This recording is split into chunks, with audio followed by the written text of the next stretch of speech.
Welcome to another Kali tutorial session.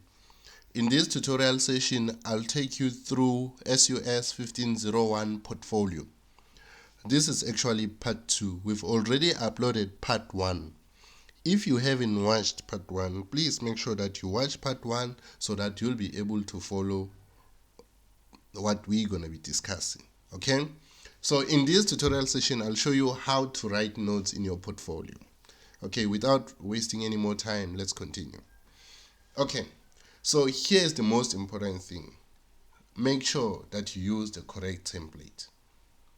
I have to emphasize this because the moment you use the wrong template, you fail the module. It's non-negotiable. You have to make sure that you use the correct template.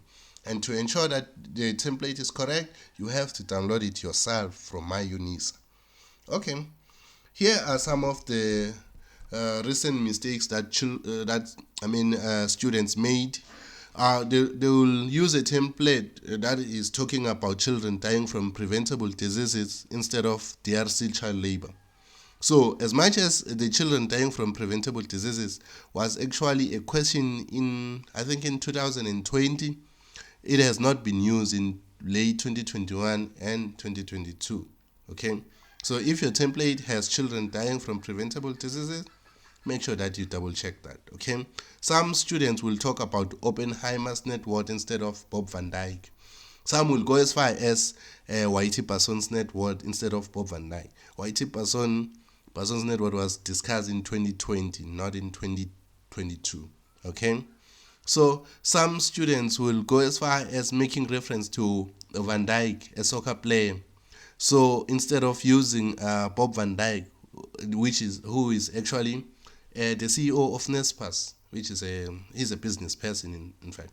Okay, if your portfolio has any of the things that I've just mentioned, it will be deemed as incorrect or wrong assignment, and the lecturers will stop grading it entirely, regardless of other stuff that may be relevant. So that is how serious it is. So make sure that your template is correct. Okay. Remember, this is not the main focus of this lesson. So the main focus of this lesson, it's actually the notes.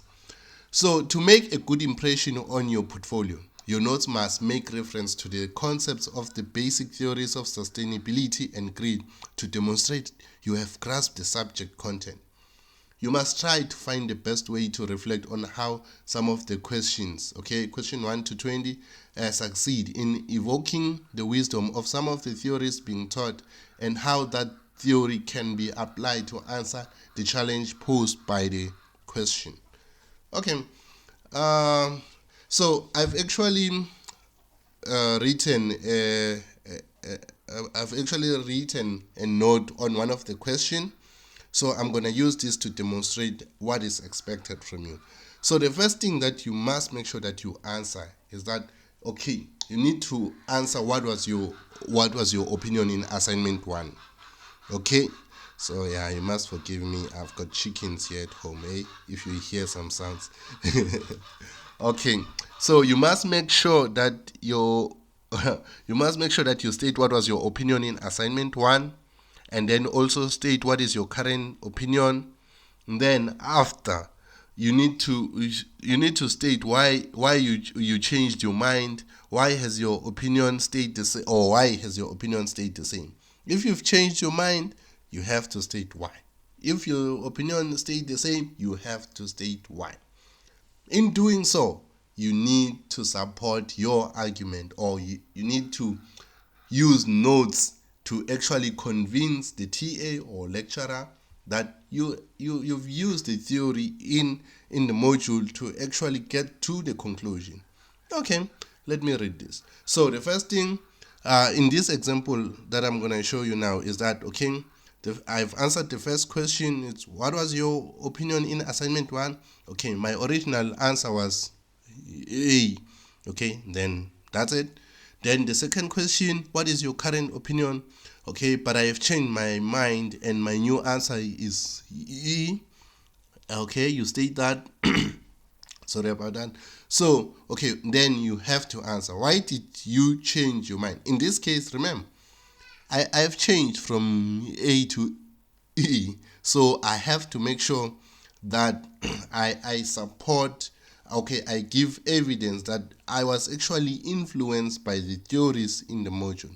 So, okay, this is how I supported my change. Okay, the moral philosophies discussed in this module have influenced me. That's the first thing I tell them. Okay, I was actually influenced by the moral philosophies discussed in this module.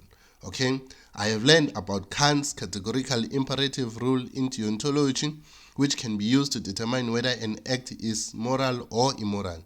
In assignment 2, I was able to judge Bob Van Dyke's act as immoral using the universal law formulation of the categorical imperative rule. And because his act is a form of greed, I am convinced that greed is immoral and that we should refrain from being greedy and learn to share with others. Greed is also considered immoral in virtue ethics because a greedy person is not seen as a person living virtuously. As you can see, while I'm stating why I think, okay, greed is bad, I'm actually referencing the theories. Okay, which theories are related to that? Which theories talk about greed?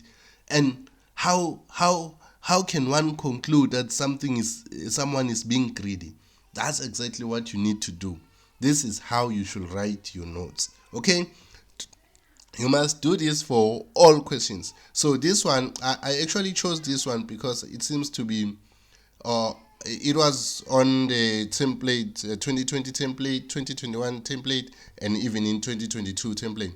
So I'm hoping even someone watching this in 2023 will find it useful. Okay, so that's exactly how you respond. Okay, but how does it look like in the final portfolio? Okay, so in your portfolio, you are supposed to have something like this. Okay, so you're gonna have to state, okay, your choice now. Okay, this is E. Make sure that when you say your choice now is letter E, you also state that in the notes. Don't say, oh, your choice now is E, but in the notes you mention something like B or D. Make sure that you're consistent, guys. It's important. Okay, and then your choice in assignment 1, you need to state that. Okay, you need to state that as well. Okay, and then this is the notes that I actually read a couple of seconds ago, but this is how it should look like in the final portfolio. And you can also include the number of words, okay, to make it easy for the TA to know that you've actually went past that 100 mark which was expected from you. Okay, and if you can do this for all 10, make sure 10 is okay. Some people prefer to go to 12, but no, man, it's not necessary. I don't want to lie to you. I've written this and only included 10 and got a distinction. So you don't have to go to 12. If your content is good, if it's bad, it's bad. 10, if 10 is bad, 12 can also be bad as well, eh? And remember, the TAs are running against time. They have thousands and thousands of learners. So if you go to 12, they might decide to mark the first 10, and then that's it. Okay? It doesn't help you in any way to write more than required. Okay, I think this is the end of part 2. Okay, the next video that I'll upload will be part 3, where I'll be discussing the conclusion, the portfolio conclusion. Okay, bye.